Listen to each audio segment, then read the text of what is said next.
Welcome to HAPLAST Group. In this factory tour, we'll take you through the complete manufacturing process of star-sealed trash bags, from film converting to final packing. The film moves through a controlled converting process, where each bag is accurately sealed, formed, and folded before perforation is added for smooth one-by-one dispensing. The finished bags are then wound into uniform rolls and automatically separated, helping maintain consistent roll length while improving packing efficiency for large volume production. Each finished roll is labeled for product identification before being packed into outer bags and securely sealed. The packaged rolls are then placed into export cartons, helping protect the products during storage, handling, and international transportation.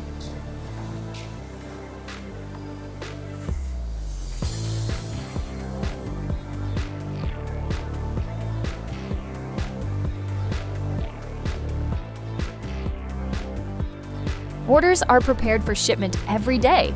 With a capacity of 5,000 tons per month, HAPLAST supports large volume supply. International certifications support consistent quality for every shipment, supporting leading brands across global markets. Contact HAPLAST Group for your custom trash bag solutions.